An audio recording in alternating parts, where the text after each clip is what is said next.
a story of how the justice system can fail, how media hysteria can destroy lives, and how the truth is sometimes buried beneath layers of suspicion and doubt.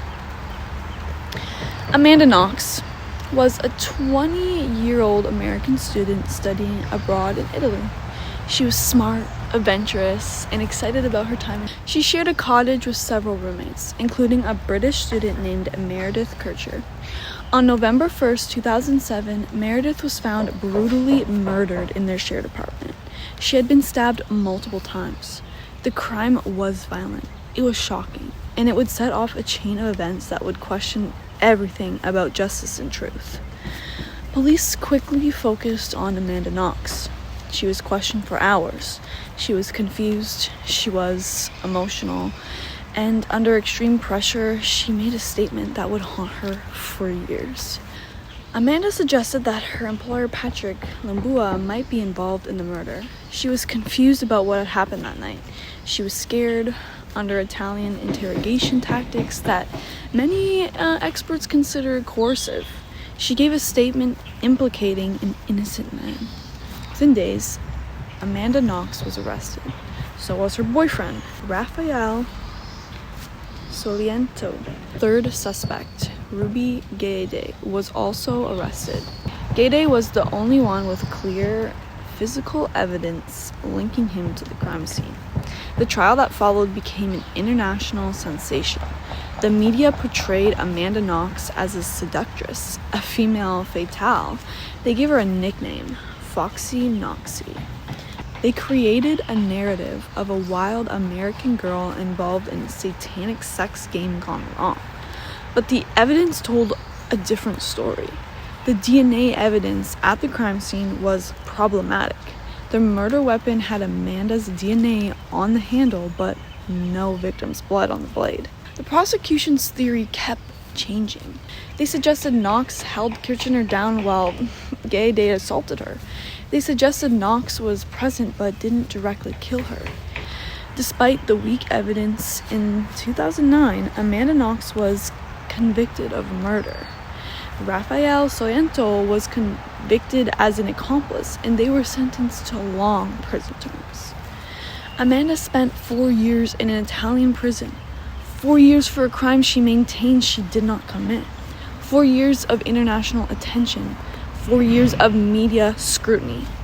4 years watching her life destroyed by a justice system that convicted her on suspicion rather than evidence. 2011, an appeals court reviewed the evidence.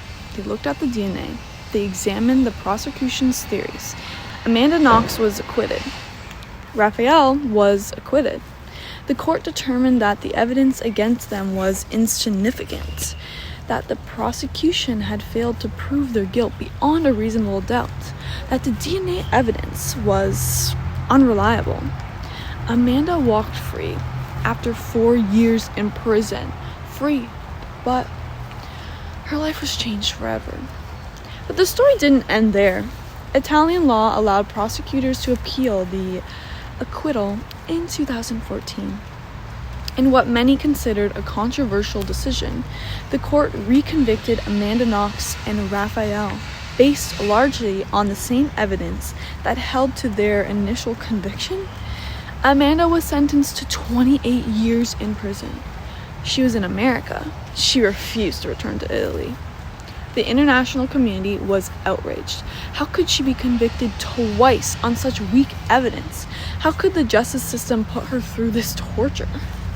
In March of 2015, Italy's Supreme Court of Castration, the country's highest court, made a final decision. They reviewed all the evidence, they examined the DNA testimony, they analyzed the prosecutor's theories, and they definitively acquitted Amanda Knox. The court found that the evidence against her was unreliable, that the DNA evidence had been mishandled, that there was reasonable doubt about her involvement. The conviction was overturned permanently. Amanda Knox was officially exonerated. Ruby Gayday remains the only person convicted of Meredith Kircher's murder. His DNA was found at the crime scene and his fingerprints were on the body. His belongings were left behind, and yet the investigation initially focused on Amanda Knox. Media sensationalism created a false narrative. Coercive interrogation tactics led to a false confession, and a young American woman spent 4 years in prison for a crime she didn't commit. Meredith Kircher's family sought justice for their daughter. They deserved answers, but the justice system failed them by pursuing the wrong suspects, by allowing media hysteria to drive the investigation, by convicting an innocent woman. Amanda Knox has written books about her experience. She's spoken about the trauma of the wrongful conviction, about the years lost, about how the system failed everyone involved. Patrick Lumba, the man Amanda falsely accused under interrogation, sued for defamation and received a settlement. His life was also destroyed by this case. The Amanda Knox case is not a story about guilt. It's a story about how the justice system can fail, how media sensationalism can create false narratives, how coercive interrogation tactics can lead to false confessions. Amanda Knox spent 4 years in prison for a crime that she did not commit. She was convicted twice. She was exonerated twice. She lost years of her life to a justice system that prioritized the narrative over the evidence. This case serves as a reminder that the pursuit of justice must be grounded in evidence, that the media's role in criminal cases must be responsible, that the accused deserve the presumption of innocence, not the presumption of guilt, based on appearance or nationality or media perception. Meredith Kircher deserved justice. Her real killer, Ruby Gayday, was convicted, but the years spent pursuing Amanda Knox were years spent not investigating the actual evidence. Justice failed everyone in this case, and that is perhaps the most important lesson